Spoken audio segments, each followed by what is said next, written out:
Welcome, dear friend, as we continue this quiet journey together. Wherever you are in the world, whatever hour the night has reached for you, know that this moment is shared. Somewhere, many others are also settling into stillness, turning away from the noise of the day, allowing their thoughts to loosen and grow soft. There is something deeply comforting in this shared silence. In knowing that right now, countless minds are gently laying down their burdens, inviting ancient wisdom to guide them toward rest. Tonight, we move slowly into teachings that Buddhist practitioners have cherished for centuries. Not teachings meant to be studied or analyzed, but teachings meant to be felt. Wisdom that does not demand effort, but instead invites surrender. Wisdom that calms the restless mind and opens the door to deep, natural peace. In the hours ahead, you will hear a small collection of Zen stories, simple on the surface, yet profound in their depth. Stories that have guided seekers back to stillness again and again. Each one carries a quiet reminder. Within you already exists the ability to release tension, to soften resistance, and to rest. What makes these teachings special is that they do not require experience with meditation. You do not need to quiet your thoughts perfectly. You do not need to do anything at all. Even if the mind feels busy, even if rest has been difficult before, these teachings meet you exactly where you are. The Buddha once said that peace is not found outside of us. It arises from within, when we stop searching and begin allowing. Over time, these stories reveal what those words truly mean. As you listen, you may notice something subtle unfolding. The shoulders begin to drop. The breath grows slower, deeper, more natural. The body remembers how to rest. So allow yourself to become comfortable now. Let the surface beneath you fully support your weight. There is nowhere you need to go. Take one slow breath with me, and as you release it, feel the gentle opening of a door to wisdom that has been waiting quietly across centuries. Let us begin. At the base of a mist-covered mountain in ancient Japan, there stood a small hut made of wood and bamboo. It was simple, humble, and almost empty. This was the home of a Zen master named Ryokan, a man who had chosen to live with very little. His belongings were few: a single bowl, a worn robe, a handful of sacred writings. The hut held no decoration, only moonlight casting soft shadows along the walls. On the floor, a thin mat served as his bed. Yet those who visited often remarked on something unusual. Despite the lack of comfort or luxury, the space felt deeply peaceful, as though stillness itself lived there. Ryokan spent his days in quiet ways, meditating, writing poetry, walking among the trees. He took joy in simple things: the sound of rain on the roof, the warmth of sunlight through the doorway, the brief bloom of cherry blossoms drifting on the wind. His happiness seemed to arise from places most people never think to look, as if he had discovered a hidden richness woven into ordinary moments. One evening, while crickets sang and the moon climbed slowly above the mountain, Ryokan left his hut to visit a sick friend in the village. During his absence, a thief made his way up the narrow path. The thief had heard stories of the famous monk and assumed that such a respected man must possess valuables, gold, silver, perhaps sacred objects of worth. Finding the door unlocked, he slipped quietly inside. The darkness slowly revealed the small interior. The thief searched carefully, every corner, every shadow, even beneath the sleeping mat. But there was nothing at all. Confused and frustrated, he suddenly heard footsteps approaching. Panicked, he hid in the corner, hoping to remain unseen. When Ryokan entered, he noticed immediately. Yet there was no fear in his voice. "You have come a long way," he said gently. "It would not be right for you to leave with nothing." Without hesitation, Ryokan removed his robe, folded it with care, and offered it to the startled thief. The thief stood frozen. He had expected anger, or shouting, or punishment. Instead, he was met with kindness. With trembling hands, he accepted the robe and fled into the night, his mind filled with questions he could not answer. After the thief disappeared down the mountain path, Ryokan stepped outside. Naked beneath the open sky, he gazed up at the full moon. Its light bathed the mountains in silver stillness. "Poor fellow," Ryokan whispered softly, "I wish I could give him this moon as well." This simple story carries a deep teaching about true abundance. The Buddha taught that contentment is the greatest wealth, and peace is the greatest gift. The thief came searching for things to take. Ryokan possessed something that could not be stolen: a mind at rest, a heart free from grasping. We often believe security comes from owning more. But Zen gently points in the opposite direction. True security arises from needing less. Possessions can be lost. Peace cannot.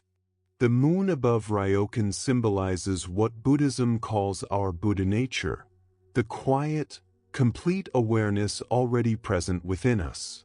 Like the moon, it belongs to no one, yet shines for all. When we cling tightly, we create separation. When we give freely, connection naturally appears.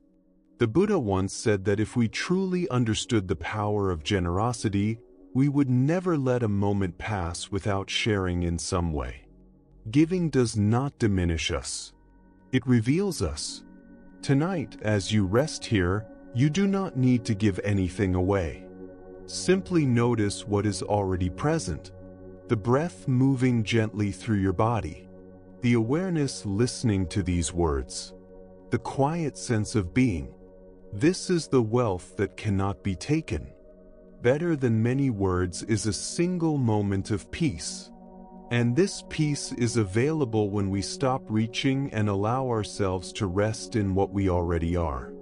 Now, gently, we move forward to another Zen story, one that unfolds within the quiet walls of a monastery, where monks and a single nun practice together under the guidance of their teacher. And as the incense drifts through the cool morning air, we continue, slowly, deeper into stillness. The weight of his feelings grew quietly, day after day, like a stone carried too long in the heart. Eventually, he could no longer hold them in silence. One evening, alone in his small cell, he wrote her a letter. The words were careful, hesitant, filled with longing. He confessed his feelings and asked to meet her privately. His hands trembled as he folded the paper. After the evening meal, he slipped the letter to her and waited. He watched her face as she read. He searched for warmth, for recognition, for hope. But her expression did not change. Like water untouched by wind. She folded the letter gently and returned to her practice. No reply. No rejection. Only silence. The next day, the community gathered for the master's teaching. The hall was quiet, filled with the soft sound of robes and the slow rhythm of shared breathing. When the talk ended, she rose from her cushion with effortless grace. The room grew very still. She turned toward the monk who had written the letter. Her gaze was steady, compassionate, free of judgment. "If what you feel is truly love," she said clearly, "then come and embrace me now." Her words echoed through the hall. The monk's face flushed. His heart thundered in his chest. The moment pressed heavily upon him. And in that instant, something fell away. What he had called love dissolved under the light of awareness. He saw it clearly, not love, but longing. Not compassion, but attachment. Not connection, but desire shaped by imagination. The Buddha reminds us that we ourselves deserve love and care. From this story, a gentle teaching emerges. Love and attachment are not the same. Attachment seeks to take. Love seeks nothing. What he felt was built on appearance, fantasy, and his own unmet needs. It did not ask what was best for her path. It did not honor her freedom. True love, as Buddhism teaches, is spacious. It allows. It does not cling. So often we confuse love with the way someone makes us feel. Their presence comforts us. Their attention soothes us. Their beauty pleases us. But this is attachment. And attachment, when misunderstood, quietly becomes suffering. Zen teaches a quiet paradox. Each being is already whole, and still ever unfolding. To love someone is not to reshape them into our desire, but to respect who they already are, while wishing for their awakening. Her response was not cruelty. It was clarity. Zen calls this fierce compassion, the courage to cut through illusion even when it stings. By revealing his attachment in the open hall, she offered a teaching not only to him, but to everyone present. True love acts for the highest good, even when it dissolves pleasant dreams. Tonight, as you rest here, you may gently reflect on your own connections. When affection arises, is it open or grasping? When you give care, does it ask for something back? The Buddha taught that loving kindness begins with awareness and widens outward naturally, like ripples across still water. Hatred cannot end hatred. Only understanding can soften it. This is an ancient truth. True love loosens the boundary between self and other, creating space for real connection to breathe. And now, slowly, we turn to another Zen story, one that asks a different question. What does genuine compassion look like when it meets real life? High in the mountains of ancient China, there lived an old woman whose generosity was quiet and unwavering. For more than 20 years, she supported a monk's practice. With her own hands, she built him a simple hut. Each day, she carried food up the narrow path so he could devote himself fully to meditation. Her hands grew worn, her back bent with age. Yet she continued, believing she was nourishing true wisdom. As the years passed, she began to wonder. She watched him sit in stillness day after day. Peaceful, disciplined. Yet a question stirred within her. What had grown from all this practice? Had compassion deepened? Had wisdom taken root? Or had comfort quietly replaced awakening? The old woman believed that true realization appears not only in silence, but in how one responds to life. So she devised a test. She asked a young woman from the village, warm-hearted and sincere, to visit the monk. "Embrace him," the old woman said, "and then ask him, 'What now?'" The young woman agreed. When she reached the hut, she found the monk seated in meditation. Without hesitation, she embraced him gently. "What now?" she asked softly. His reply came quickly, cold and distant. "An old tree grows on a frozen rock. There is no warmth." The young woman felt a chill deeper than the mountain air. She returned and repeated his words. The old woman's face darkened. "For 20 years, she said quietly, I fed someone who learned stillness, but not compassion. She climbed the mountain and burned the hut to the ground. This was not anger born of cruelty. It was grief. The Buddha taught that compassion is not a spiritual ornament. It is essential. True realization does not freeze the heart. It softens it. The monk had learned to resist desire, but not to meet humanity.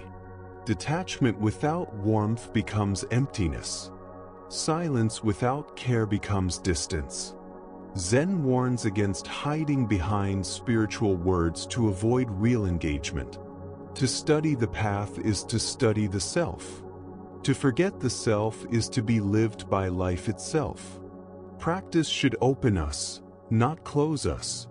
Tonight, as you rest, you may gently ask yourself, does my understanding make me kinder, more present, more available, or more distant? The Buddha said, if you wish to be happy, practice compassion. True progress is not measured by how untouched we remain, but by how wisely and gently we respond. And now, slowly, as your breath deepens, we move toward another story. A story of fear and strength and waves rising from within.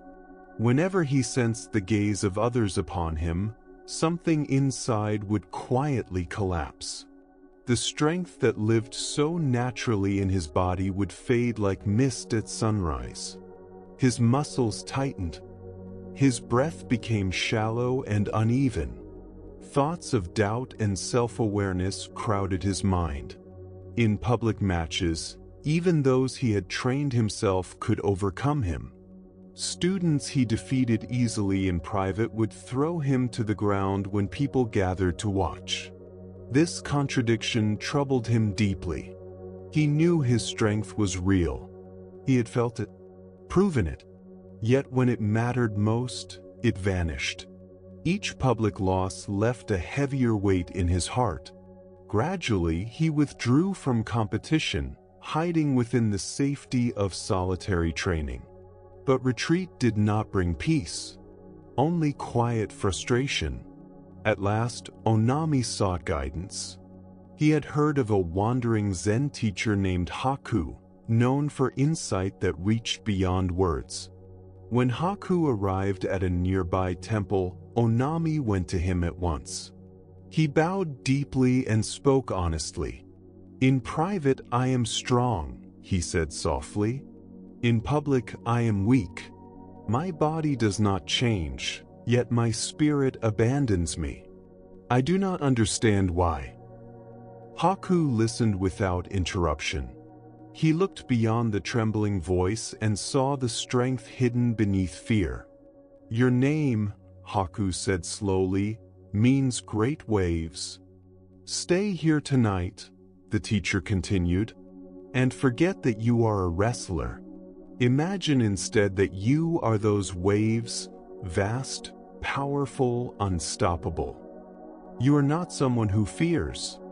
You are the sea itself, sweeping everything before you." With these words, Haku left him alone in the hall. Onami sat in stillness. At first, his mind wandered, old defeats, imagined crowds, the pressure of expectation. But as the night deepened, something subtle began to shift. He stopped thinking about wrestling, stopped thinking about winning or losing. Instead, he felt movement, a rising force, a deep, quiet power.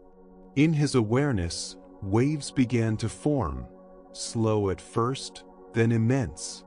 They surged through the temple, washing away flowers, walls, even statues, not in destruction, but in vastness. By dawn, there was no temple, no hall, no man sitting in fear. Only the rhythm of the sea, the endless rise and fall of great waves. When morning came, Haku found Onami still seated. A gentle smile rested on his face. His presence had changed. It was deeper, whiter, unshaken. "Now," Haku said quietly, "nothing can disturb you. You are the waves." That very day, Onami entered a competition, but he did not see the crowd. He did not feel their judgment. He was the ocean, natural, powerful, and effortless. He won every match without strain. From that day forward, no one could defeat him. The Buddha taught that the mind shapes all experience. What we hold in awareness, we become. Onami discovered that his true opponent was never outside him. It was the fear of being seen, the burden of imagined judgment. When attention turns towards self-image, our natural ability fragments. But when attention rests fully in the moment, power flows freely. Zen calls this beginner's mind, action without interference, movement without hesitation. Like waves, we do not need permission to be what we are. Waves do not worry about how they appear. They do not remember yesterday's storm or anticipate tomorrow's shore. They simply rise and fall completely. Tonight, as you rest here, you may allow yourself to become something vast. Your breath like the tide. Your thoughts drifting like foam. Nothing to prove. Nothing to perform. Just being as you are. And as the mind softens, sleep may arrive as quietly as the sea at night. The deeper teaching hidden within this story is quiet and gentle. Confidence is not something we need to collect, polish, or defend. It is not built from praise, nor borrowed from success. True confidence is simply our natural state when we stop interfering with ourselves. When the mind loosens its constant watching, its judging, its measuring, what remains is ease. Confidence appears when we no longer shrink into a small, worried self, and instead rest inside something wider. Like the ocean, like the open sky, like our own Buddha nature, vast, steady, untouched by opinion. Tonight, as you lie here, you may gently notice the places in your life where fear has made you smaller than you truly are. Without effort, without forcing change, you can quietly experiment. What natural force already lives within you? Perhaps in difficult conversations, you are the mountain, grounded, unmoving, patient. Perhaps in creativity, you are fire, warm, expressive, alive. Perhaps when stepping into the unknown, you are the wind, free, curious, unafraid of movement. As the Buddha taught, what we repeatedly hold in mind becomes the shape of our experience. When the story of who we are softens, life itself begins to soften in response. And now, gently, we turn toward another story, one that speaks of love, judgment, and the complicated terrain of awakening. In the gardens of ancient Japan, there lived a woman named Shunkai. Her beauty was striking, but it was her intensity that truly set her apart. She moved through life like a flame, illuminating, warming, and at times, burning.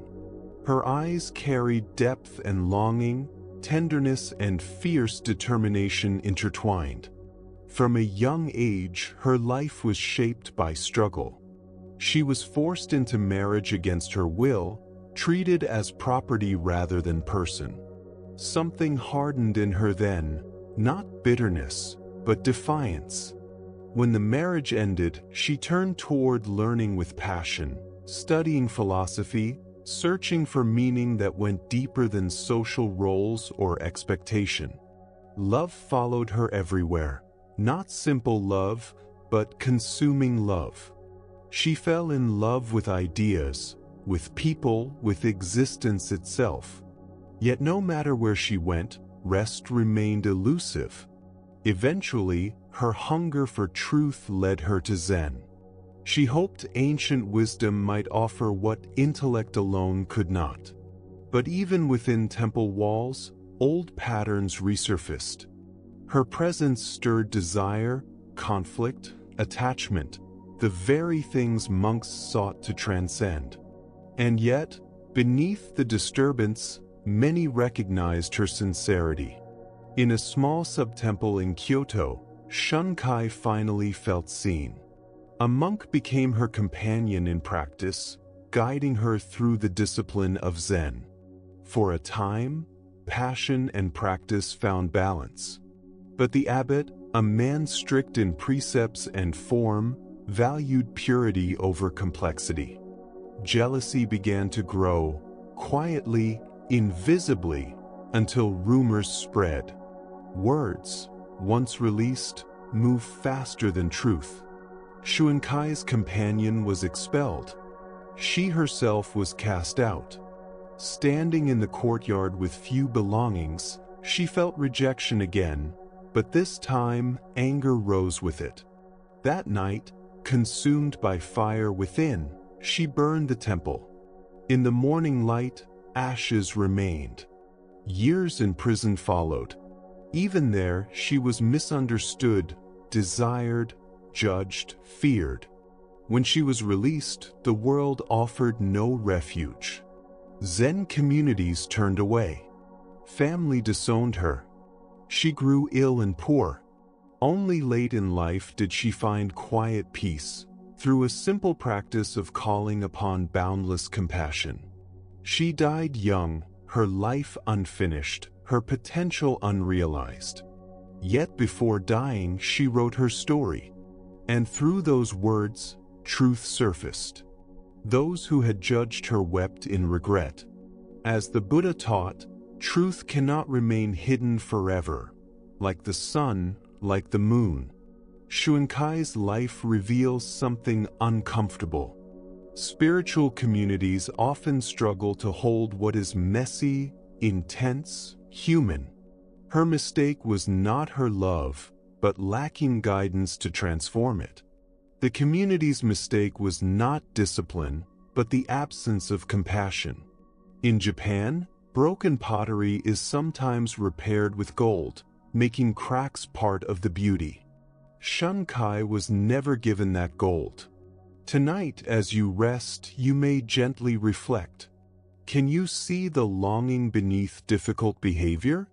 Can you sense the Buddha nature even in those who have lost their way? Love, the Buddha taught, is the only force that dissolves hatred. And now we move toward a simpler story. A dusty road, a shepherd, and the wisdom of contentment. A traveler once met a shepherd resting among his sheep. Clouds drifted above, the weather uncertain. "What kind of weather will we have?" the traveler asked. "The kind I like," the shepherd replied. "How can you know?" the traveler pressed. The shepherd smiled. "I have learned to like whatever comes. Here lies a quiet freedom. Contentment is not found by controlling the world, but by loosening our grip upon it. Resistance creates suffering. Acceptance opens peace. Tonight, you do not need life to change for rest to arrive. You only need to soften your resistance. Let the breath come as it comes. Let the moment be as it is. Like the shepherd, you may discover that exactly this, is the weather you like. And with that understanding, sleep can arrive naturally, like dusk settling over the hills. Now, very gently, turn your attention inward. Notice where you still resist life as it is. Notice the quiet arguments you may carry, the moments when the mind whispers, "Things should be different," or "I will finally be at peace when this changes." There is no judgment here, only awareness. The Buddha never taught us to erase desire, nor to become indifferent to life.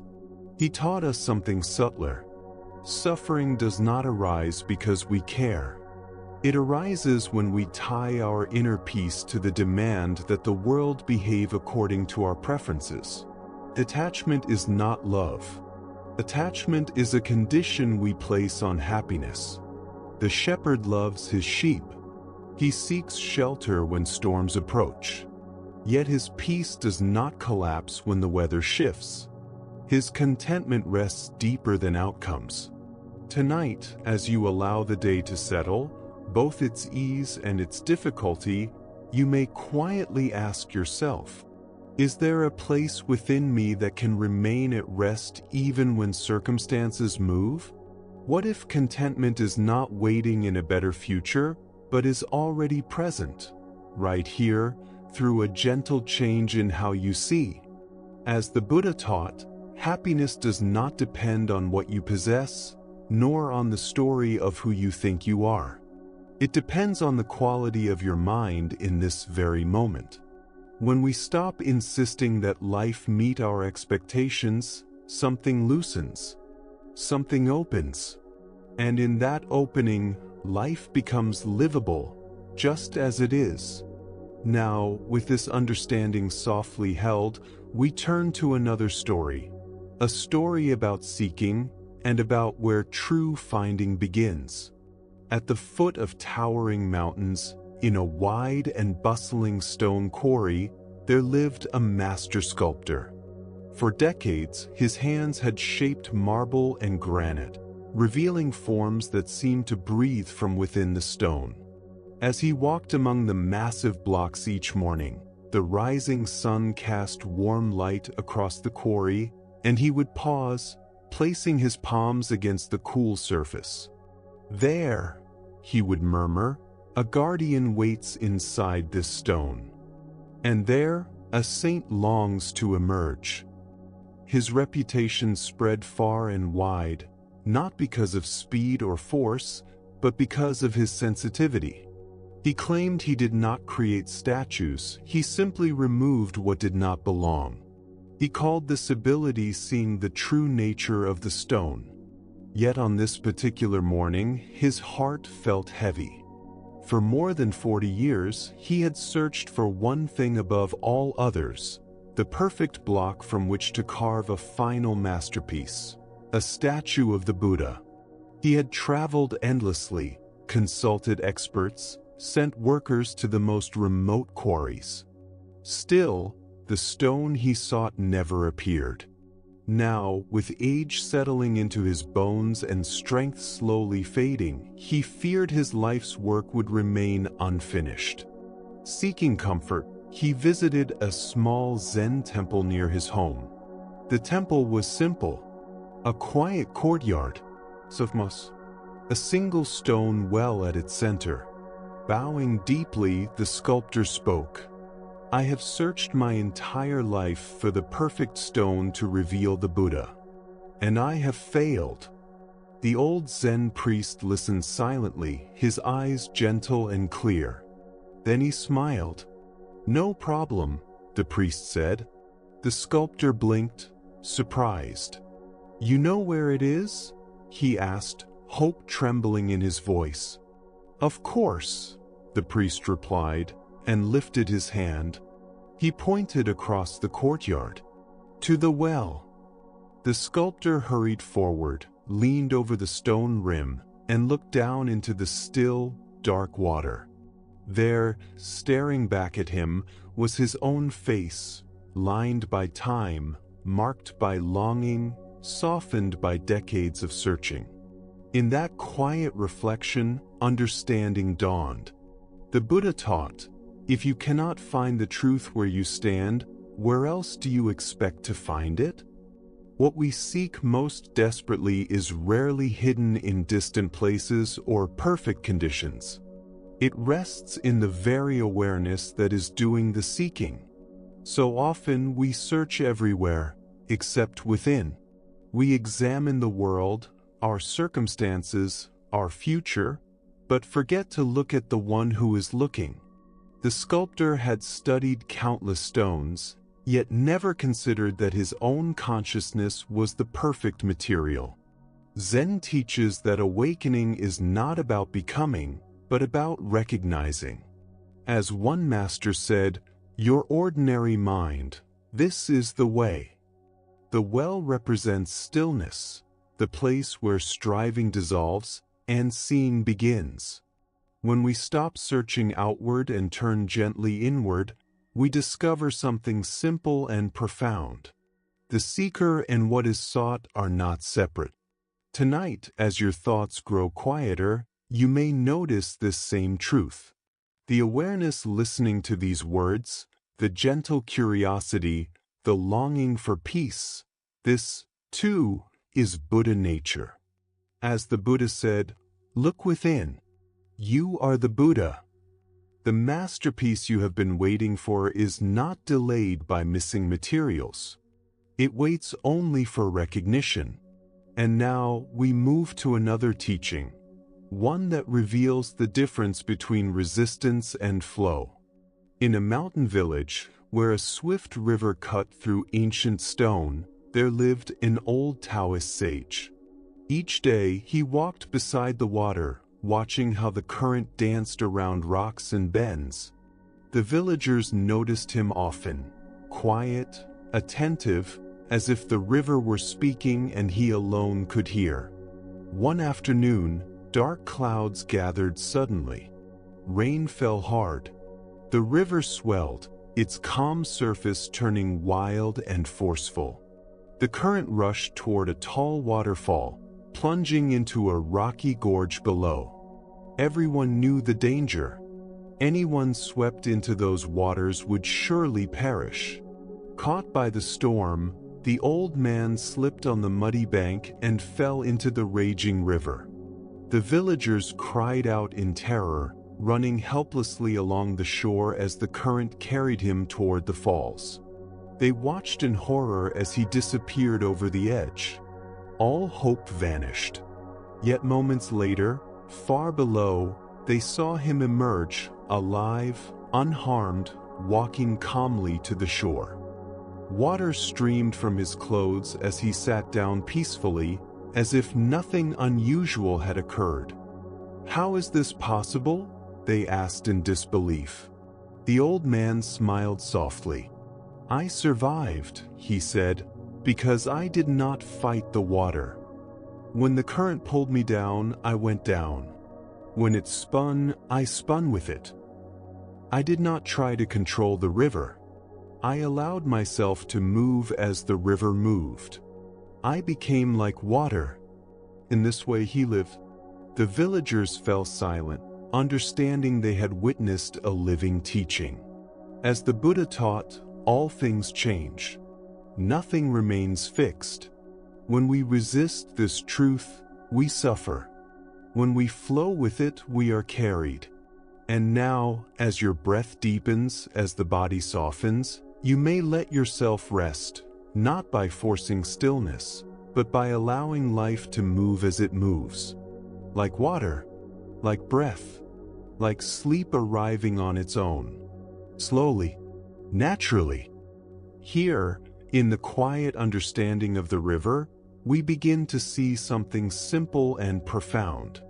Life is not asking us to fight its currents. It is inviting us to learn how to move within them. So often, when difficulty appears, our first impulse is resistance. The mind tightens. The body braces. We push against what is already happening. Zen teaches that this instinct comes from the ego's belief that control will bring safety. But force rarely dissolves suffering. More often it multiplies it. The old man's survival was not chance. It arose from harmony.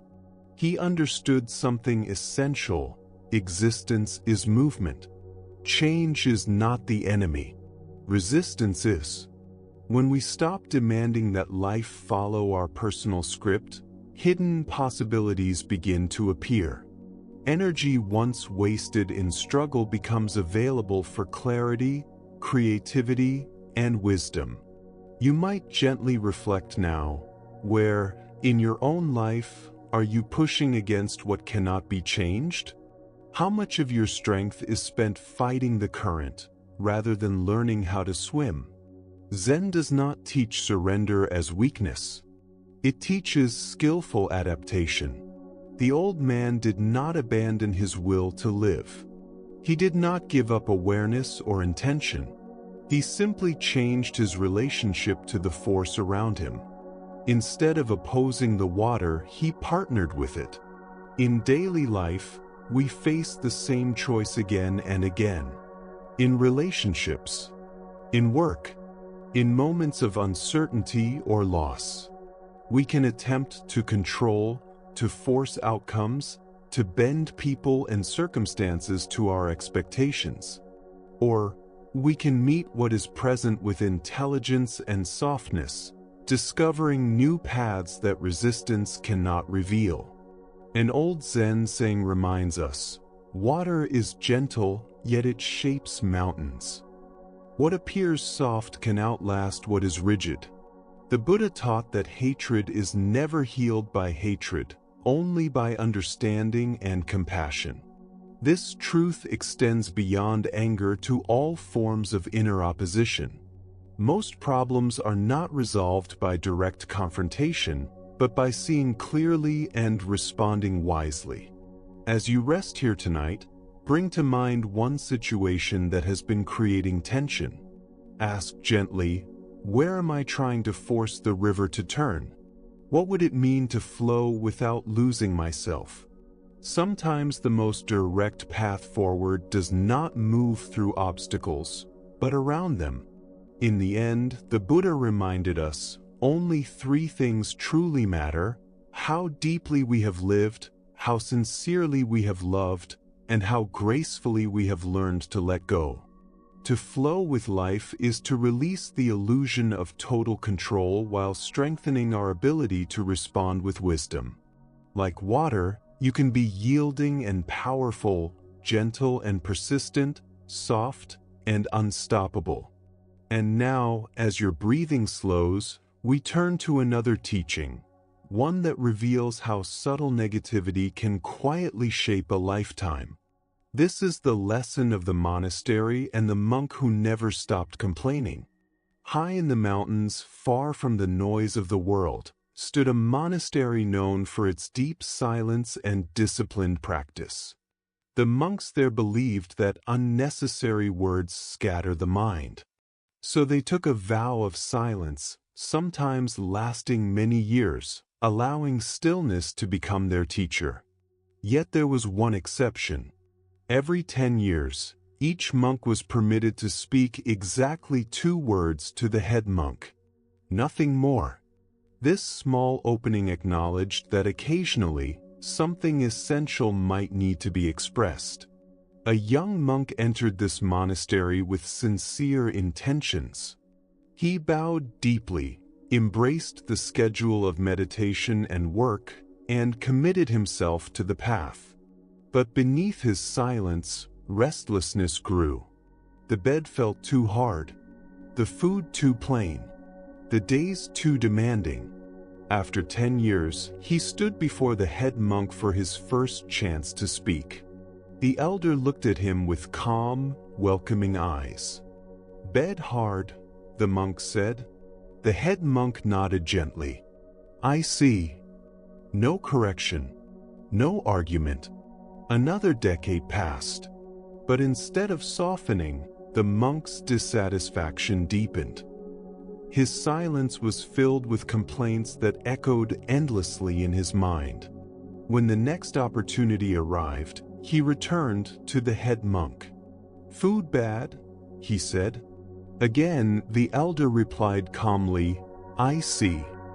10 more years flowed by.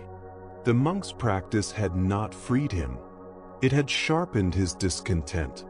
When his third chance came, he approached with visible agitation. "I quit," he declared. The head monk sighed softly, not in anger, but in understanding. "Yes," he said gently, "I can see why. You have done nothing but complain."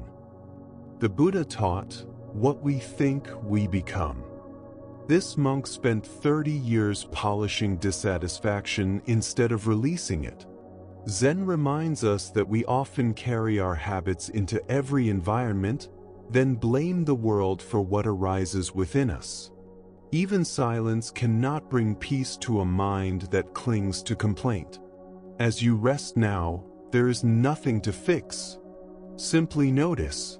What thoughts do you return to again and again? Which stories shape your inner world? Tonight, you may allow them to soften, to loosen, to drift away like clouds. Nothing to argue with. Nothing to resist. Only rest. The monk never truly entered the practice. He lived beside it, walked around it, endured it, but never softened into it. Each day, his body remained in the monastery, yet his mind stood in quiet resistance. The hardness of the bed, the simplicity of the meals, the silence of the halls, these were not the true sources of his suffering. They were only conditions. What caused his pain was the way he held those conditions inside his mind. All around him, other monks slept on the same beds, ate the same food, rose to the same bells, and yet they discovered peace, clarity, and a deep, steady contentment. The difference was not in what they experienced, but in how they related to what they experienced. Gently now turn your attention inward. How often does your own mind rehearse small complaints? How much quiet energy is spent resisting what cannot be changed? The monk devoted 30 precious years to noticing discomfort instead of cultivating freedom. 30 years of breath, heartbeat, awareness, spent feeding dissatisfaction. And in doing so, he trained his mind, day after day, to complain rather than accept. Each thought carved a pathway. Each reaction strengthened a habit, until dissatisfaction no longer appeared as a choice, but as his only way of seeing. And yet, another path was always available. As the Zen teacher Thich Nhat Hanh reminded us, because of impermanence, everything is possible. The monk's sorrow was not the conditions. It was his failure to see that his discontent, too, was impermanent. Instead of meeting resistance with awareness, he fed it, nourished it, until it quietly consumed his entire spiritual journey. The Buddha once said, "Better than 1,000 hollow words is one word that brings peace." For 30 years, the monk repeated only words of complaint, and they brought peace to no one. Meanwhile, those who practiced gratitude, who softened into acceptance, found great stillness in the very same place. Now, without judgment, look gently at your own life. Are there circumstances you have been arguing with for years? What might change if the energy you give to resistance were offered instead to understanding, to acceptance, to ease? Tonight, as small discomforts appear, as imperfections quietly reveal themselves, can you remember the monk's lost decades? Can you choose gratitude instead of complaint? Acceptance instead of struggle? For it is not the world that shapes our suffering, but our response to it. As the Buddha taught, happiness does not depend on what you have or who you are. It depends on what you think. The monastery offered the same opportunity to every monk. Some awakened, some did not. Not because of conditions, but because of attention. In each moment, we face the same gentle choice: to practice dissatisfaction or to practice contentment. And now we continue with another story, one that teaches balance amid praise and blame, honor and disgrace. This is the teaching of Master Hakuin and the quiet power of 3 simple words.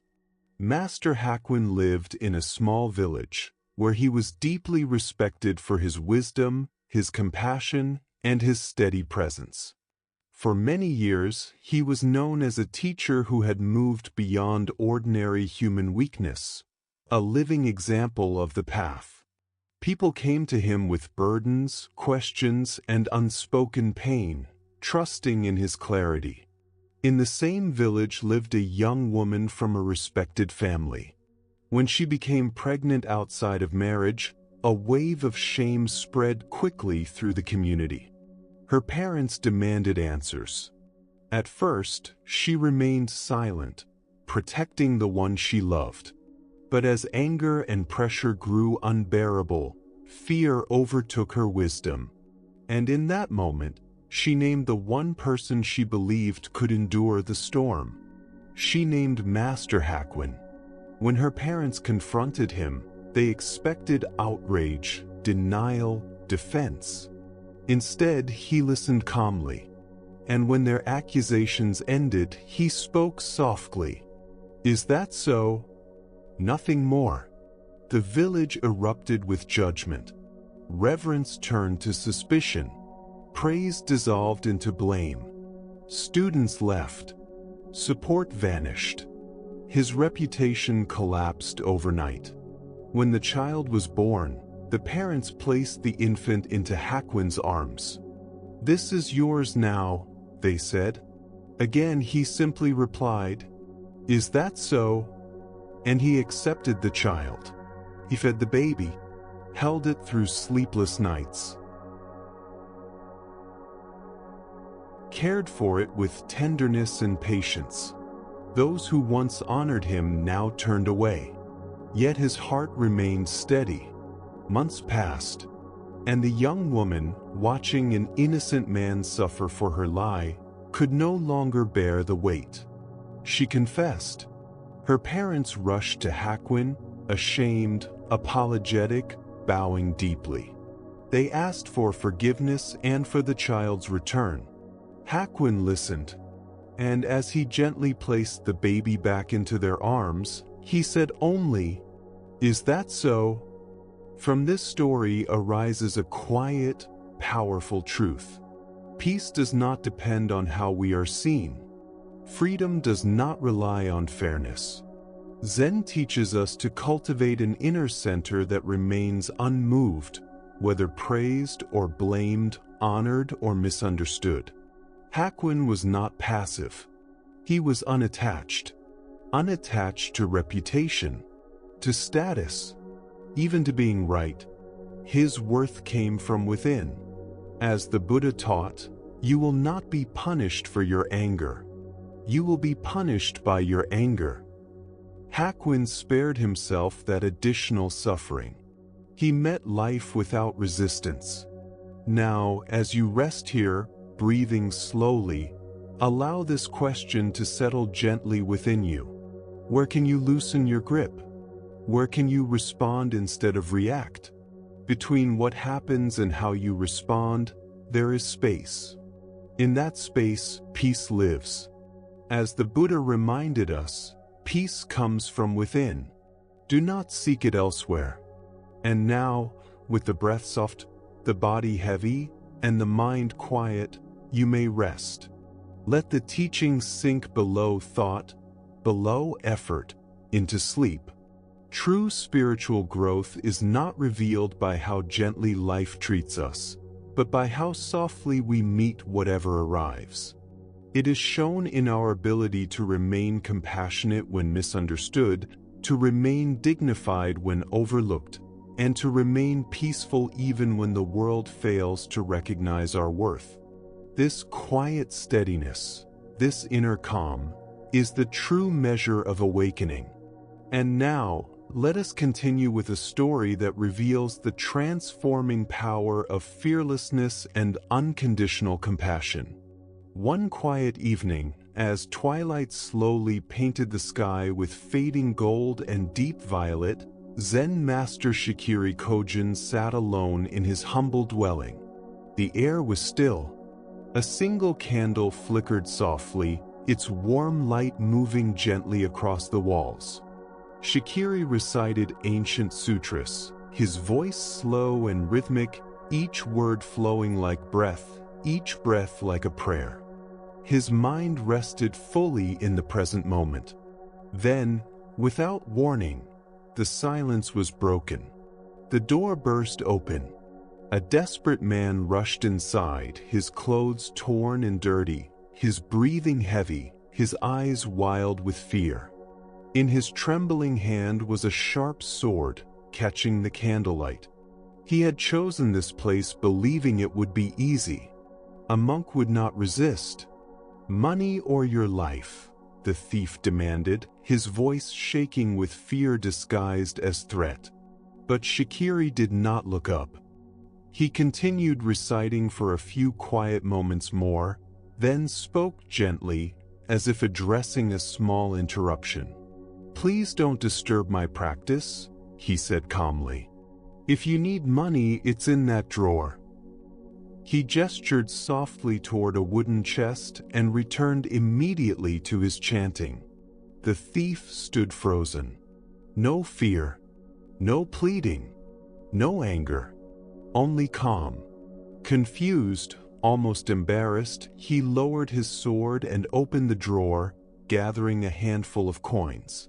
Behind him, the sutras continued, steady, peaceful, unchanged. As the thief turned to leave, Shikiri spoke again. "Please don't take everything," he said kindly. "I need some of that money to pay my taxes tomorrow. Leave a little for me." The thief stared in disbelief. Slowly, without knowing why, he returned some coins. As he reached the door, Shikiri added one final sentence. "You took my money," he said gently, "but you didn't thank me. That's not very polite." Something inside the thief collapsed. His hand shook. His breath caught. "Thank you," he whispered, and fled into the night. Later, when the thief was captured and confessed his crimes, Shikiri was summoned to testify.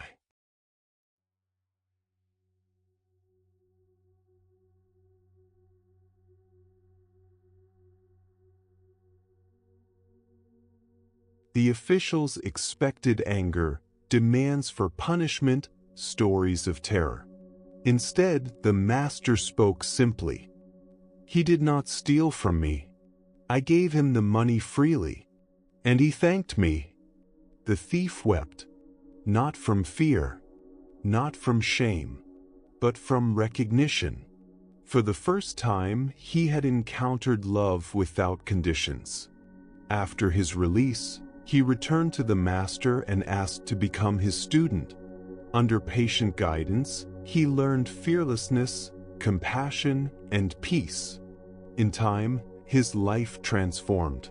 As the Buddha taught, hatred does not end by hatred, but by love alone. This story reveals a quiet truth. Meeting violence with peace creates space for change. Responding to fear with love interrupts the cycle of suffering. Zen teaches that reacting with aggression only deepens conflict. But responding from wisdom, from compassion, opens another way. Shikiri did not act from naivety, but from deep understanding. He saw the thief not as an enemy, but as a being overwhelmed by suffering. By refusing to harden his heart, he allowed transformation to unfold. This is the courage of defenselessness, not weakness, not surrender, but the strength to remain centered when fear arises. Now, as you reflect on your own life, the difficult people, the sharp words, the moments of tension, ask gently, what would it feel like to respond from peace instead of reflex? To stay rooted in calm awareness regardless of another's behavior?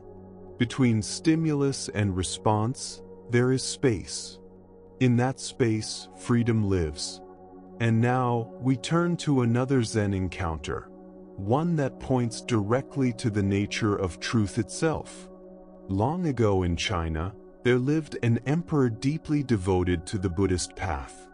He studied scriptures, built temples, supported monks, and filled his palace with sacred texts.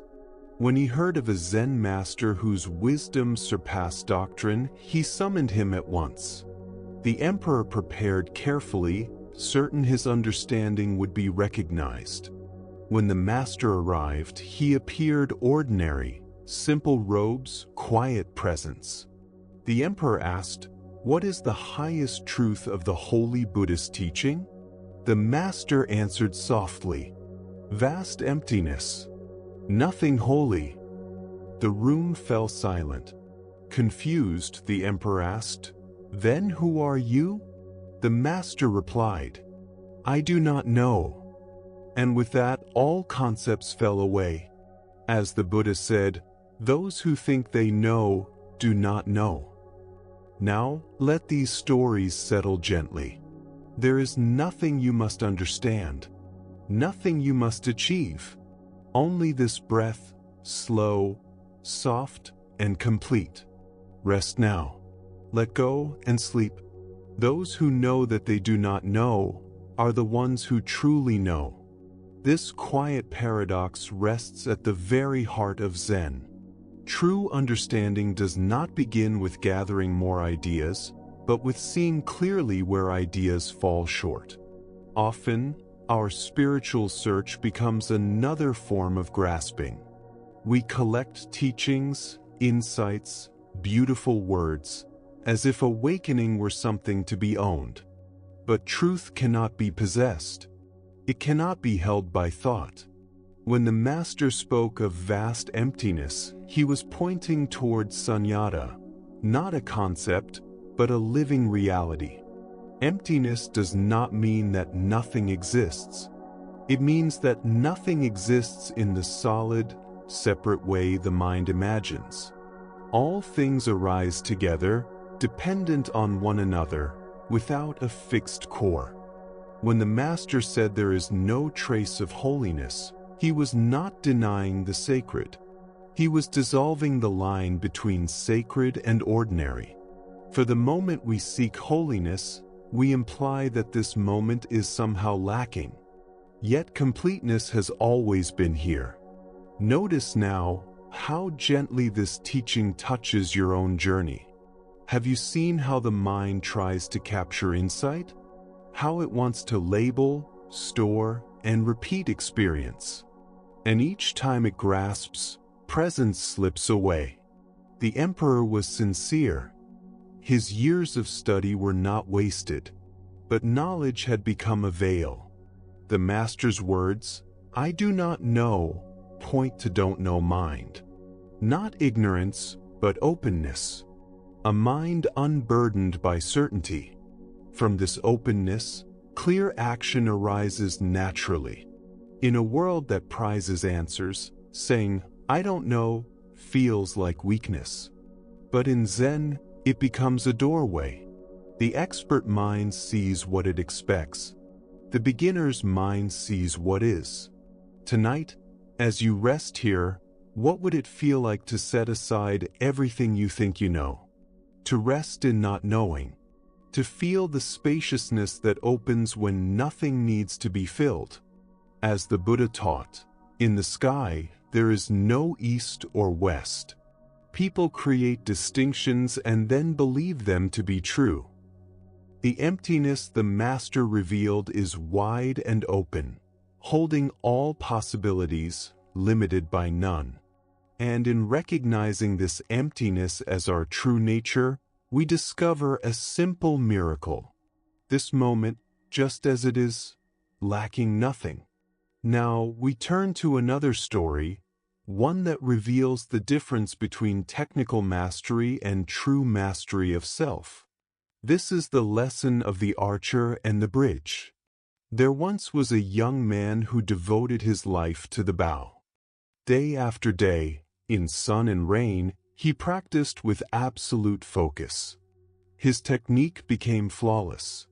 His arrows flew straight and true. He won contest after contest, and with each victory, his confidence grew. Perhaps so did his pride. Hearing of an old Zen master in the mountains, a man said to possess both wisdom and skill, the young archer sought him out. I will challenge him, the young man thought. And when I win, all will know my greatness. He found the master and issued his challenge. The old man smiled gently and agreed. The archer demonstrated first. From a great distance, his arrow struck the center of the target. A second arrow followed, splitting the first in two. Perfect. He turned, satisfied. The master nodded, then gestured toward the mountain path. Come, he said softly. Let us find another place. They climbed until the path ended at a deep chasm. Between the two sides lay a single narrow log, serving as a bridge. Below, only shadow. Without hesitation, the master stepped onto the log. His movements were calm, his breath steady. At the center, he paused, drew his bow, and released. The arrow struck its mark. He returned safely and looked at the young man. Now, he said, it is your turn. The archer looked down. Fear surged through him.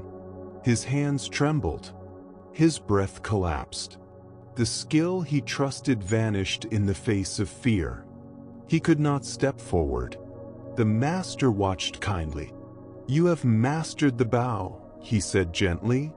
And here, we pause, allowing the lesson to settle. Feel your breath slowly deepen. There is nothing you must prove, nothing you must conquer. Only this moment, held softly, as you drift toward rest. But you have not yet learned to master the mind that releases the arrow. The old master's words hung quietly in the air. For as the Buddha taught, the mind is everything. What we think, we become.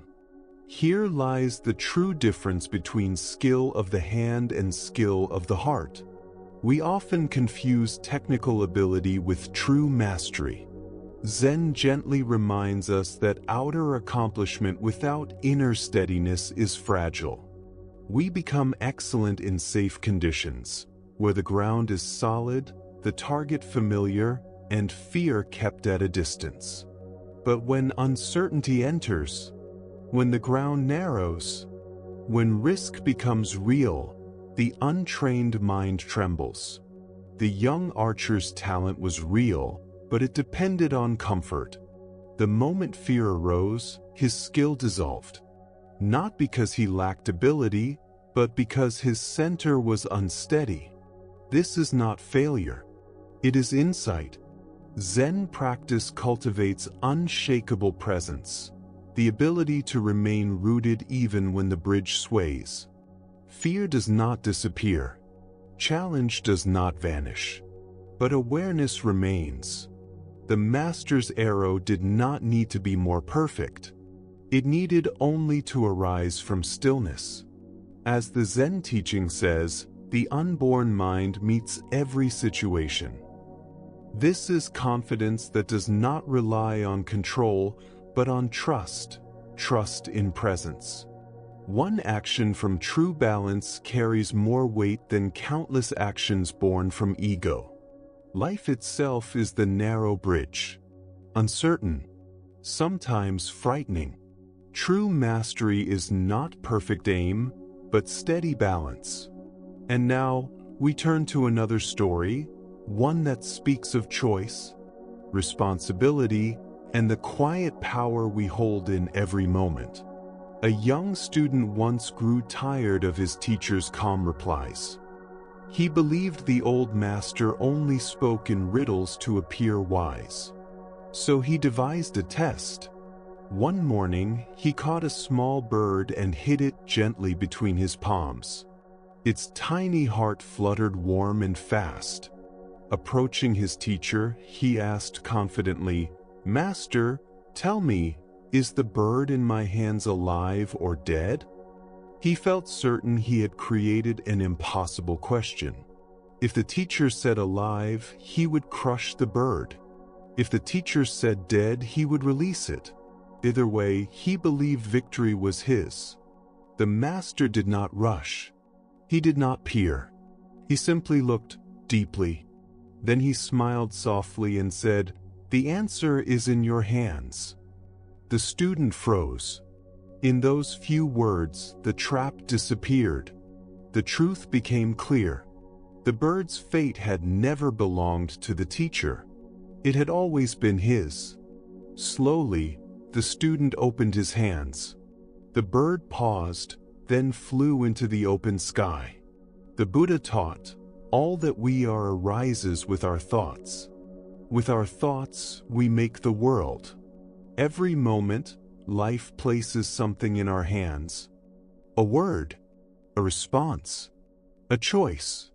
We often look outward for answers, for permission, for guidance. But Zen gently points us back. True wisdom cannot be handed to us. It must be lived. The teacher did not give an answer. He revealed responsibility. The bird represents every moment we believe we have no choice. Yet we are always choosing. As a Zen teacher once said, we are always in choice, even when we think we are not.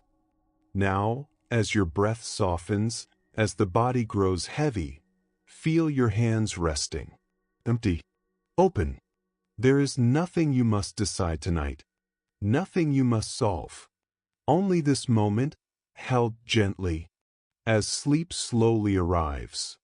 Consciousness is always connected to choice, and choice is never separate from responsibility. But this responsibility is not heavy. It is quiet. It is dignified. In each moment, life places something gently into your hands. Not a demand, not a command. Just a moment waiting to be met. Look softly. Know what's something in your life that feels unresolved. Perhaps a situation where you are waiting for someone else to decide, to fix, to show you the way.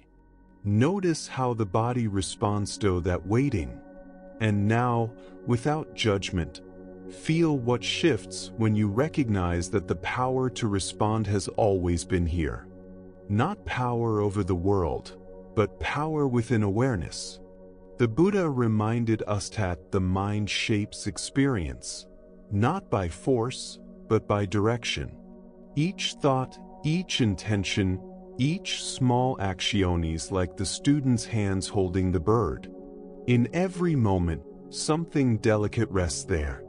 Life or harm, understanding or confusion, kindness or neglect. The answer is never outside. It has always been here. And when we see this clearly, choice no longer feels like a burden. It becomes the quiet dignity of being alive. No one walks this path for you, and no one can. And this is not loneliness, it is freedom. The bird flies free not because of teaching, but because of recognition, because of release. And now, allow that recognition to soften into rest. There is nothing you need to decide tonight. Just feel the hands opening. And as the breath deepens, another story begins to flow slowly, like water. This is the story of the crystal river. In a clear, endless river, where the water shimmered like quiet light, there lived many small creatures. They made their homes along the riverbed, where sand met stone. Above them, the current moved, gentle, steady life. For generations, these creatures had learned one rule: hold on, grip the rocks, clutch the roots, wrap tightly around what does not move. The current is dangerous, the elders warned.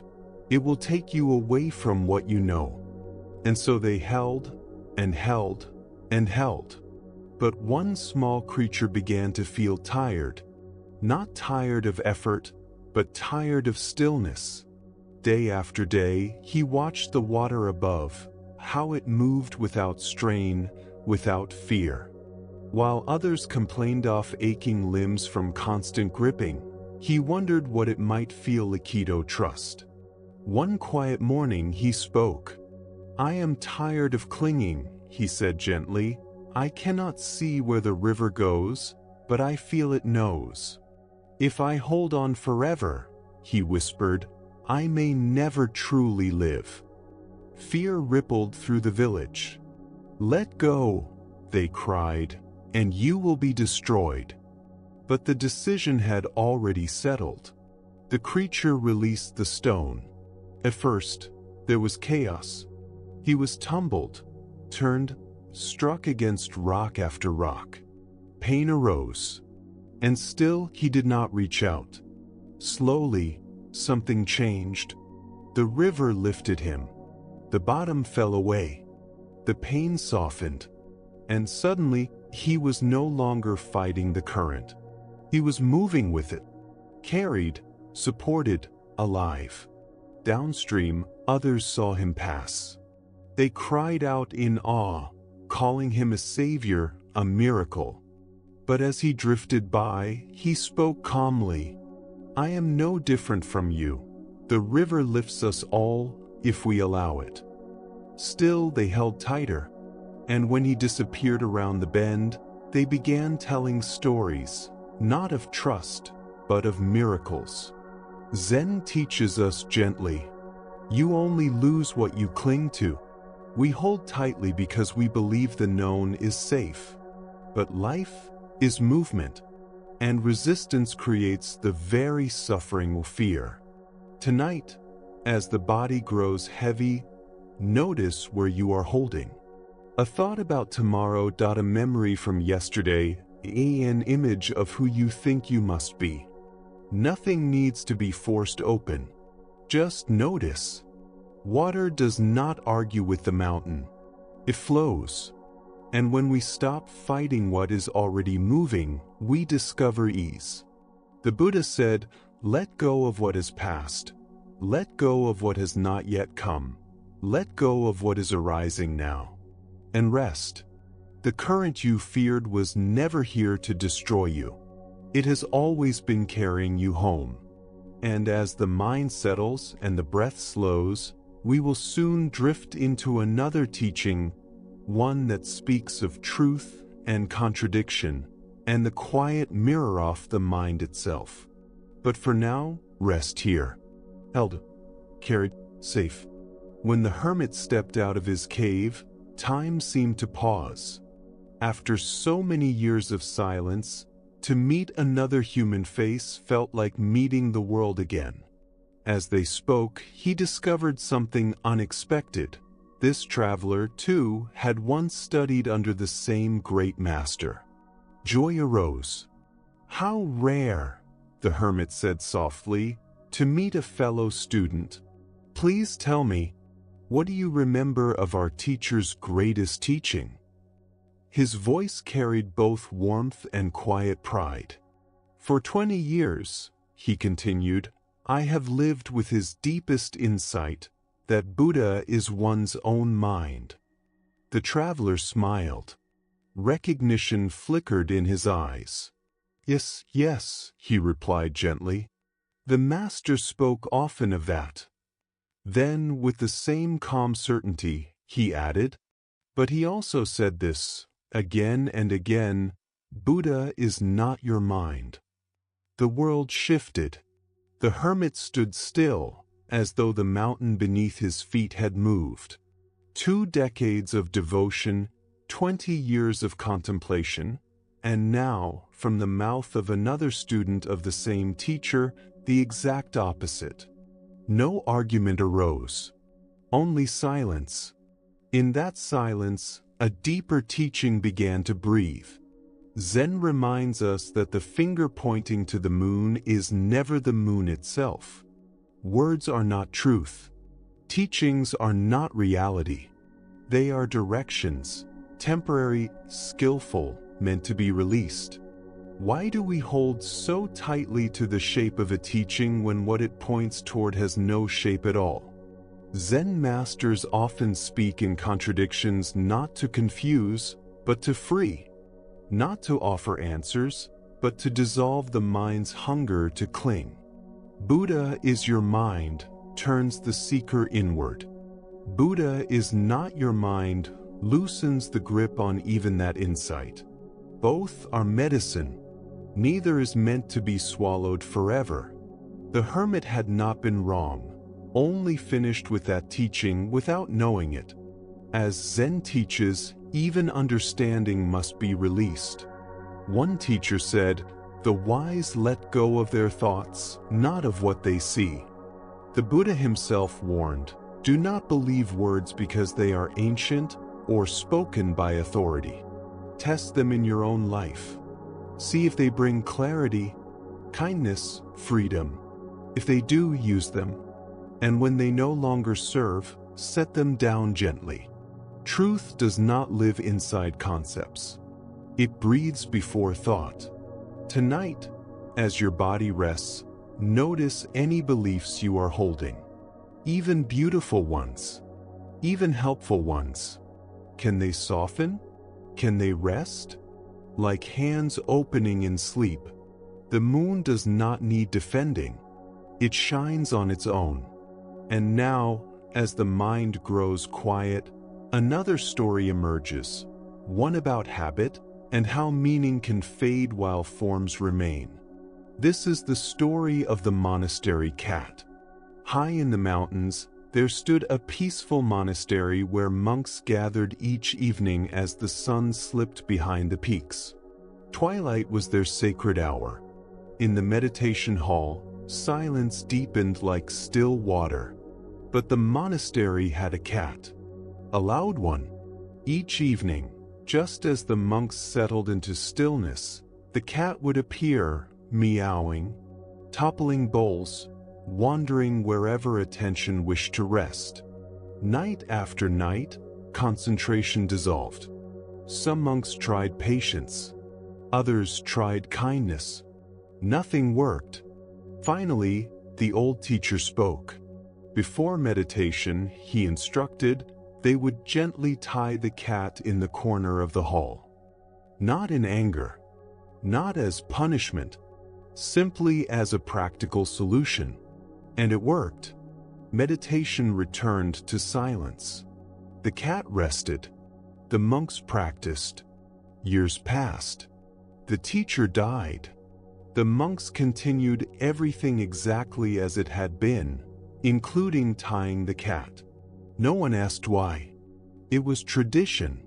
When the cat eventually died, the monks found another. After all, meditation required a tied cat. Generations passed. New monks learned that evening meditation was incomplete without this ritual.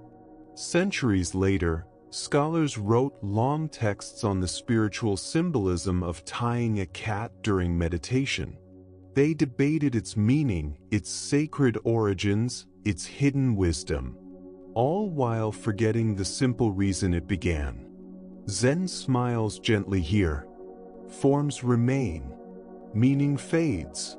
And so, as you drift toward sleep, let go of what no longer serves. Keep the silence. Release the rope. Rest now in what needs no explanation. Over time, the scholars grew ever more confident. They wrote long commentaries about the restrained cat, its symbolic role in calming the wild mind, its supposed necessity for creating the correct spiritual atmosphere.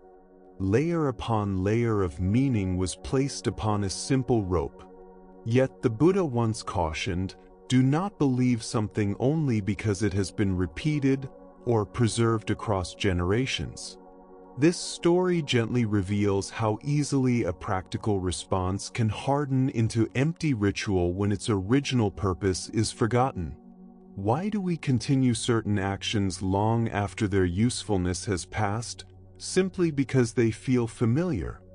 Zen reminds us to look beyond the form and return to the living spirit beneath it. The teacher never intended to create a sacred ceremony. He simply wanted silence so the monks could meditate.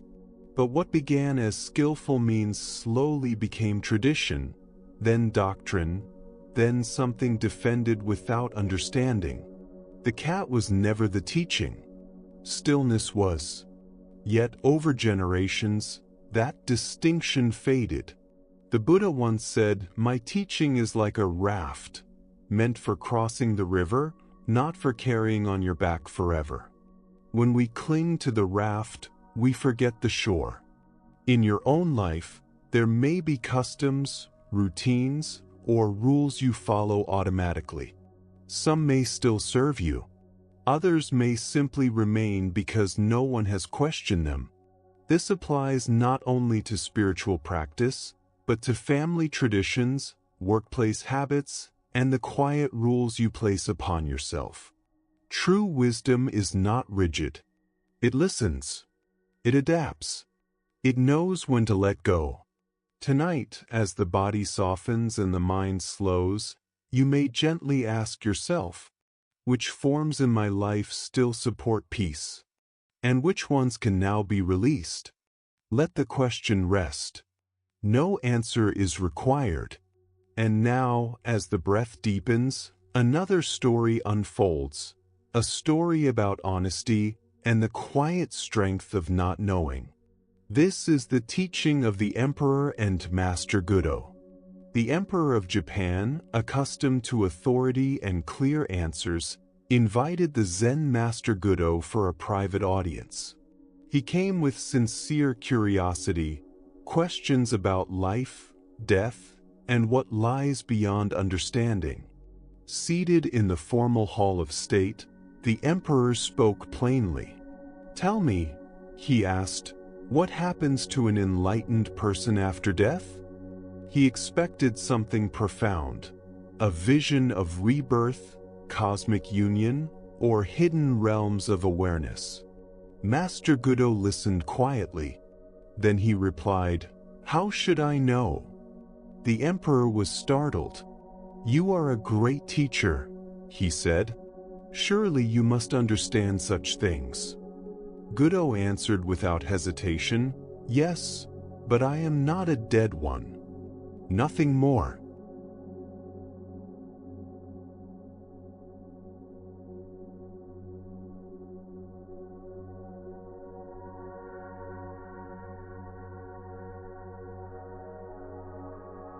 In that simple response lived deep wisdom.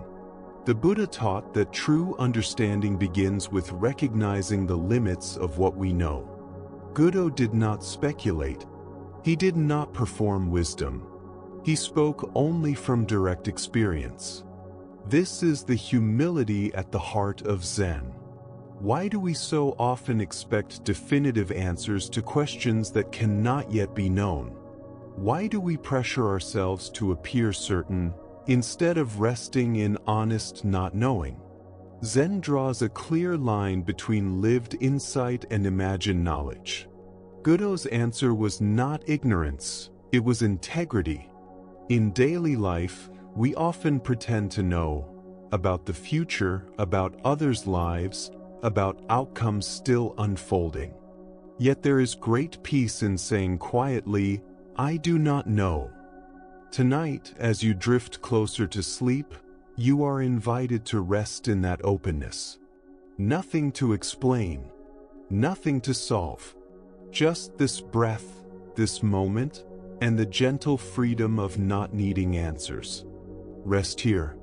The Emperor's expectation that awakening must include knowledge about death reveals a quiet misunderstanding. We often imagine enlightenment as a vast storehouse of cosmic answers, as if realization were a database containing secrets of the universe. But Zen points somewhere else. Awakening is not about knowing more. It is about relating differently to what cannot be known. In Zen practice, there is what has been called don't know mind, an open, spacious awareness that does not rush to fill silence with explanations. This is not ignorance. It is wisdom without tension, a recognition that direct experience is more alive than borrowed ideas. A living master understands living. What lies beyond death remains a mystery until it is directly met. The Buddha encouraged careful investigation, not blind belief, even in his own words.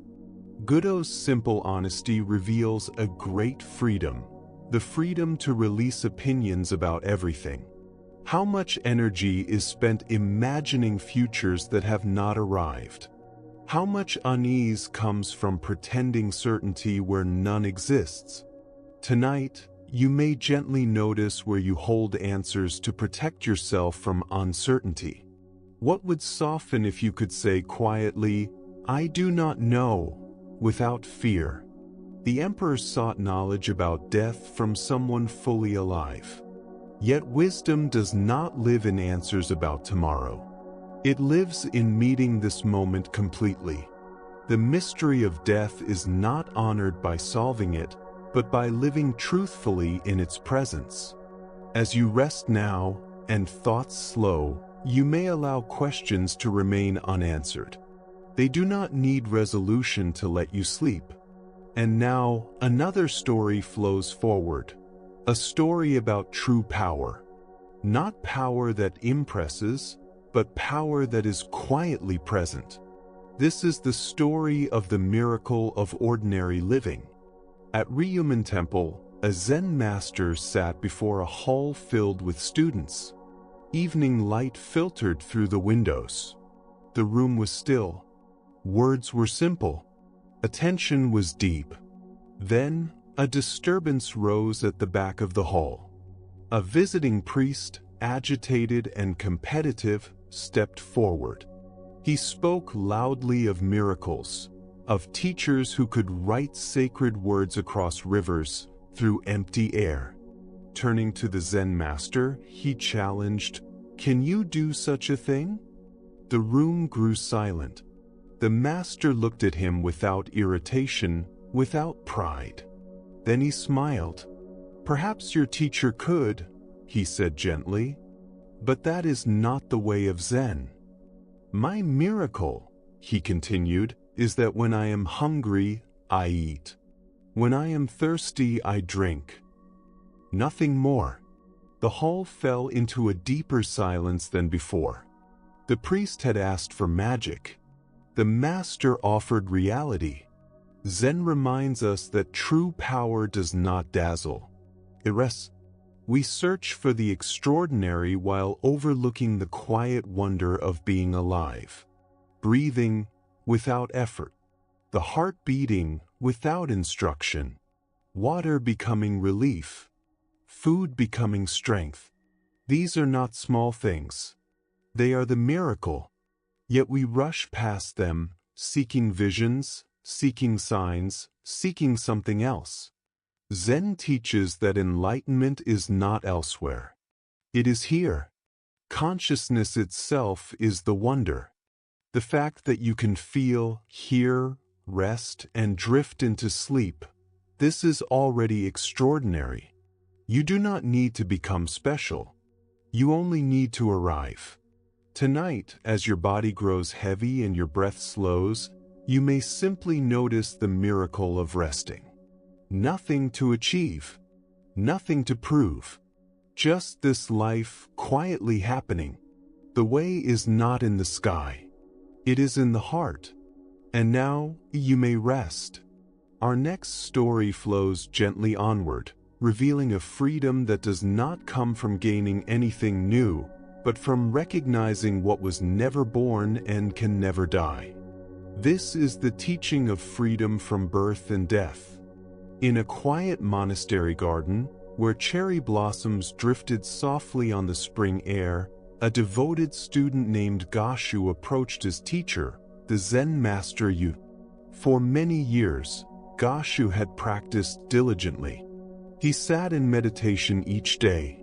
He studied ancient texts. He followed every instruction with sincerity and discipline. Yet inside, a quiet frustration remained. Despite all his effort, he felt no closer to awakening than when he had first begun. Bowing deeply, his shoulders heavy with striving, he spoke. "Master," he said softly, "I have practiced for many years. I meditate. I study. I follow the path. Yet I have not succeeded. I feel lost. Please guide me. What more must I do? Yu looked at his student with calm compassion. He saw clearly that Gashu's determination had turned into a burden, that his longing for enlightenment had become the very veil covering what was already present. There is no secret method, the master said quietly. It is simply a matter of freedom from birth and death. Gashu felt his heart tighten. Master, he replied, how can one be free from birth and death? That seems impossible. If I cannot still my mind for even a few moments, how could I transcend something so vast? At this, his eyes brightened.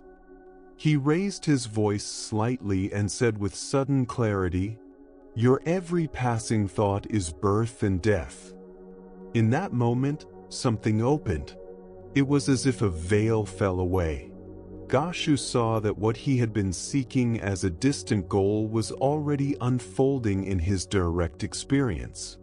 Thoughts arising, thoughts fading, sensations appearing, sensations dissolving, emotions coming and going like clouds across the sky. This endless movement was not an obstacle. It was the doorway. A deep relief washed through him, as though he had set down a heavy load he had been carrying for years without noticing. The struggle to become something special dissolved. What remained was simple awareness, open, quiet, unchanged, within which everything appeared and disappeared. As the Buddha taught, form is emptiness, and emptiness is form. We do not suffer because we lack something. We suffer because we fail to recognize the freedom that is already our nature. Zen points gently to this truth.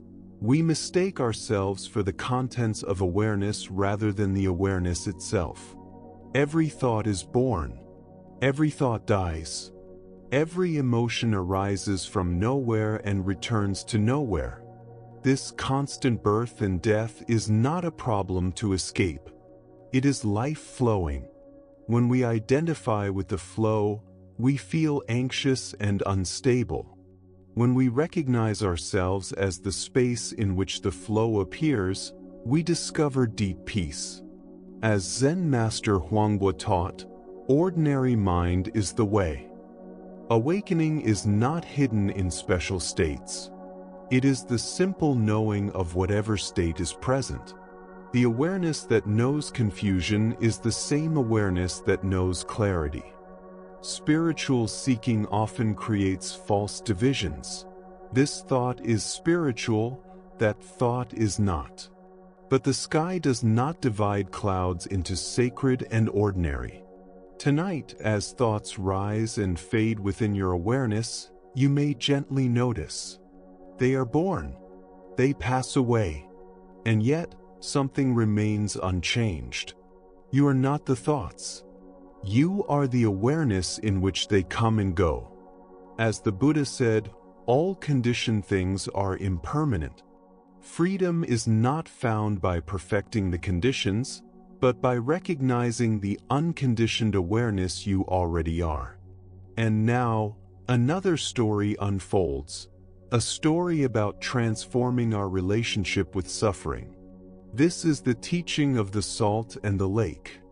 In a monastery nestled among gentle hills, there lived an aging master known for his patience. One of his young students arrived each day burdened with complaints. Master, he would say, life is so difficult. My meditation is disturbed. My body aches. Nothing is comfortable. Each discomfort was added to the last, until suffering felt overwhelming. The master listened silently. One morning, bathed in soft sunlight, he spoke. My friend, he said kindly, please bring me a handful of salt. The student obeyed, returning with coarse crystals resting in his palms.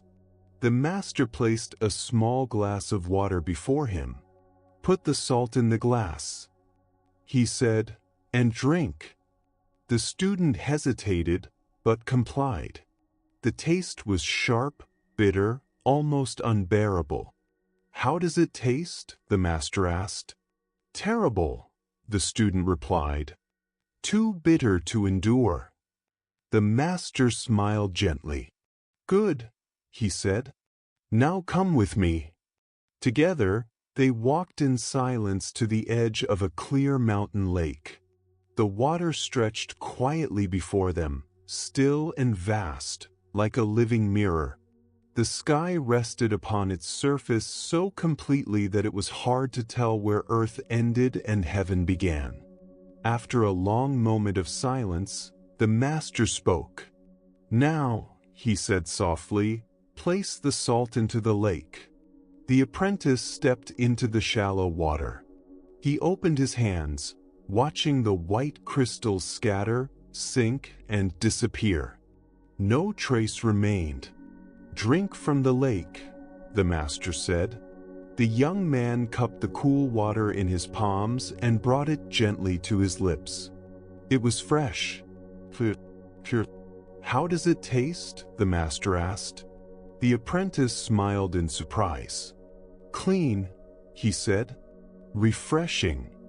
"And the salt?" the master asked quietly. "Do you taste it?" The student paused, paying close attention. "No," he replied slowly. "I don't taste any salt at all." The master sat beside him on a smooth stone near the water's edge. He reached out and held the young man's hands with great tenderness. "My dear student," he said, "the pain of life is pure salt. No more, no less. Pain is part of existence. But the bitterness you experience depends entirely on the container that holds it." The apprentice listened, his heart opening. "When pain arises," the master continued, "you have a choice. You can be a small glass, where even a few grains overwhelm the senses. Or you can become a vast lake, where the same salt dissolves quietly into something much greater." He paused. "Stop being a glass," he said gently. "Become a lake." The Buddha taught, pain is unavoidable. Suffering is optional. This teaching touches the heart of our relationship with difficulty. We cannot remove all challenges from human life, but we can change how deeply they wound us. Our awareness is not fixed in size. It can shrink until every problem feels enormous, or it can expand into spacious presence, where difficulties are held without overwhelming us. Why do we so often become the glass? Sometimes, we narrow our attention until pain fills everything. Sometimes, we create stories, adding layers of meaning, blame, and fear to a single moment of discomfort. Sometimes, we compare our lives to how we believe they should be. The lake perspective does not deny pain. It simply refuses to add unnecessary suffering. From spacious awareness, we respond more wisely, more creatively, because we are no longer drowning. A Zen teacher once said, "Because things are impermanent, everything is possible." From the lake, we remember that all experiences arise and pass away. Today's struggle becomes tomorrow's memory. We become lakes through gentle practices. Meditation teaches us to rest in openness. Gratitude reminds us that life is larger than any single difficulty. Compassion shows us that our pain is part of the shared human journey. Tonight, as you reflect on your own challenges, notice the difference between holding them as a glass or as a lake. What happens when awareness softens, widens, and includes this moment just as it is? The Buddha said, "If you want to know your mind, sit quietly and observe." Clarity is not the absence of salt, but the space that holds it with ease. In becoming a lake, pain itself can open the door to compassion and freedom. Now, as these stories gently settle, you may sense that the peace you've been seeking is not separate from this very awareness. Not somewhere else. Not sometime later. As the Buddha taught, peace comes from within. Do not seek it outside yourself. Truth is not hidden in distant temples or ancient pages. It lives in ordinary awareness, the silent witness that has been present throughout this entire journey. As our time together draws to a close, take a quiet moment to feel the path you've walked. Each story revealed a different facet, yet all pointed to the same truth. Awakening is available here and now. We learned the difference between attachment and true compassion. We saw how wisdom includes warmth, not cold withdrawal. We watched fear dissolve when identity expands beyond the anxious self. We discovered that what truly matters cannot be possessed, only recognized. And we learned that the present moment always holds sweetness, even amid uncertainty. As the Buddha said, 3 things cannot remain hidden: the sun, the moon, and the truth. May these teachings remain with you, not as ideas, but as lived experience. The cricket still sings in the quiet temple. The moon still offers its light freely. The waves still move with natural strength. These teachings are timeless. Tonight, as your body rests and your breathing slows, remember, the peace you've touched is your true nature, always present, never absent. Thank you for walking this sacred path. May you sleep deeply. May you wake renewed. And may the wisdom of the Buddha gently illuminate your way. Sleep well, dear friend. And now, there is nothing more you need to do. Nothing to understand. Nothing to remember. Nothing to become. Simply allow the body to grow heavier and heavier, as if the earth itself is gently holding you. Feel the natural rhythm of your breath. Not controlled. Not forced. Just breathing itself. Now, each breath a soft wave touching the shore and quietly returning to the sea. Thoughts may still arise. This is natural. Let them come. Let them go. Like clouds drifting across a wide, open sky. You do not need to follow them. You do not need to push them away. Just rest as the awareness that sees them. In this resting, there is great kindness. In this stillness, there is safety. The lake is calm now. Spacious. Whatever salt remains has already dissolved. Nothing is missing. Nothing is wrong. The Buddha taught that awakening is not something added, but something remembered. And tonight, you are simply remembering how to rest. As the breath becomes slower, so does the mind. As the mind becomes quieter, so does the body. Muscles soften. The jaw releases. The brow smooths. Even the effort to listen can fade away. You are allowed to drift. If sleep comes, let it come. If awareness remains, let it remain. Both are welcome. Both are peaceful. This moment needs no improvement. This silence needs no explanation. Just rest, rest, rest. And if the mind wanders, it will gently return to the sound of the breath, the softness of stillness, the feeling of being held. Round and round, like a circle with no beginning. Breathing, resting, letting go. Breathing, resting, letting go. You are safe. You are at ease. You are home. Sleep now. Natural. Deeper still, there is only softness. No edges. No effort. No direction. The breath grows faint, like a distant tide heard from far away.